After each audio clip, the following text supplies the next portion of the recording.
दोस्तों नमस्कार। स्वागत है आपका स्पीक जी न्यूज पर। सब एक हो गए पर ये न देख सके कि टूट रहा है देश का गौरव और लोकतंत्र। ये एकता किस काम की। सब समझे कि जीत रहे हैं पर ये न देख सके कि हार रहा है देश और हार रही है लोगों को राइट टू प्रोटेस्ट देने वाली संविधान की मूल भावना। ये जीत किस काम की। खंबे पर तो बहुत ऊंचा चढ़ गए पर ये न देख सके कि गिर रही है लाल किले की शान, देश का मान।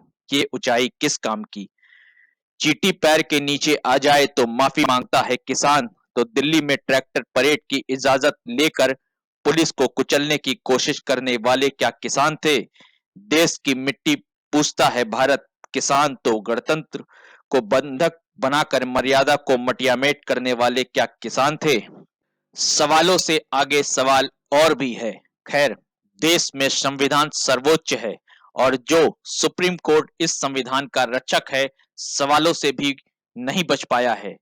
देश ने ऐसे भी मौके देखे हैं जब सुप्रीम कोर्ट को लेफ्ट या राइट या किसी धर्म विशेष का हिमायती साबित करने की कोशिश की गई। बेशक ये सब दबे ढंगे पॉलिटिकली और लीगल करेक्ट रहने की कोशिशों के साथ किया गया, लेकिन किसान प्रिविलेज्ड हैं। वो हर सवाल से ऊपर हैं। आप किसान पर सवाल नहीं उठा सकते, उससे सवाल नहीं पूछ सकते। इसकी जरूरत की तो जात बाहर कर दिए जाएंगे, क्योंकि किसान अन्नदाता हैं, अर्थात भगवान हैं, और भगवान से सवाल नहीं पूछे जाते। पहले किसान चाहे जो भी हो, जैसा भी हो, पर कम से कम किसान तो रहता ही था। इनका हाल बदला कांग्रेस के राज में आई भुखमरी से। उस दौर में शास्त्री ने जयकारा लगाकर किसानों को जवानों के साथ खड़ा कर दिया। लंबाई में छोटे लेकिन कद में बड़े शास्त्री के नारे को सब ने जुबान पर चढ़ाया, दिल में बसाया। यहां तक ठीक था, लेकिन हद तो तब हो गई जब कैलेंडर के पलटने पन्नों के बीच वोट की मजबूरी में नेताओं ने किसान को सीधा अन्नदाता बना दिया। बस यहीं से खेल बदल गया। बस यहीं से शेष समाज से किसान का रिश्ता बदल गया, क्योंकि अब कंधे से हल उतार कर ट्रैक्टर पर बैठा किसान एक विचित्र की अकड़ के साथ अपने भगवान होने का मोल खोजता है। वो अन्नदाता के श्रद्धा से परिपूर्ण उपनाम को कोड़े की तरह इस्तेमाल करता है। कहता है कि हमारी नहीं सुनी तो अपने औघड़पने के एक मंत्र से तुम्हारा सारा तेज हर लेंगे। इस देश में किसान अनाज उगाता बेशक है, पर क्या किसी को मुफ्त में देता है। हम तो दाम अदा करते हैं और हम जो टैक्स देते हैं उससे किसानों के हजारों करोड़ के कर्जे माफ किए जाते हैं। हमारे ही टैक्स के पैसे से उसे सब्सिडी मिलती है। हमारे ही टैक्स के पैसे से उसे हर महीने 6,000 रुपए दिए जाते हैं। फिर हमारे लिए वो अन्नदाता कैसे हुआ। अब अगर किसान ये कहे कि उसे नुकसान हो रहा है फिर भी वो देश का पेट भरता है, तो भैया किसने कहा है तुम्हें घाटे का धंधा करने को। तुम कोई फायदे का काम कर लो।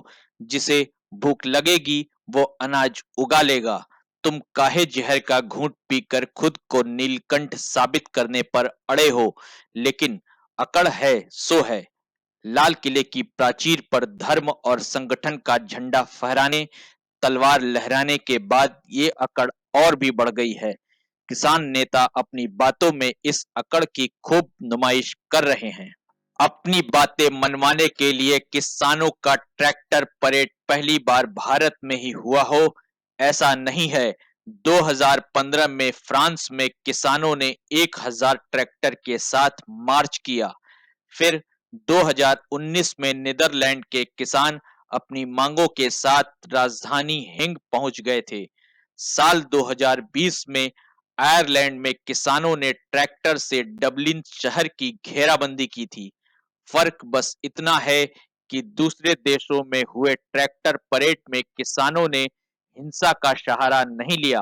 भारत में किसान ये भूल गए कि तिरंगे की अपनी जगह होती है, ट्रैक्टर की अपनी जमीन और विरोध प्रदर्शन की अपनी मर्यादा।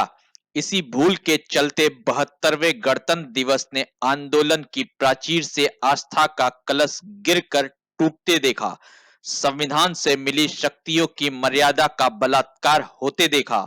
हिंदुस्तान के इस कैपिटल हिल मोमेंट की तस्वीरें दिखाकर विरोधी हमारे लोकतंत्र पर कटाक्ष करते रहेंगे।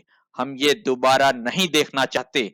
आप भी यही चाहते होंगे दोस्तों। दोस्तों, आपको हमारा ये वीडियो पसंद आया हो तो इसे लाइक करें और मैं चाहूंगा कि आप भी अपना विचार कमेंट में जरूर दें, और जिन्होंने भी हमारा चैनल अभी तक सब्सक्राइब नहीं किया है, कृपया करके वो सब्सक्राइब करें और बेल आइकॉन को ऑन जरूर रखें ताकि हमारी खबर उन तक जल्द से जल्द पहुंच सके। धन्यवाद।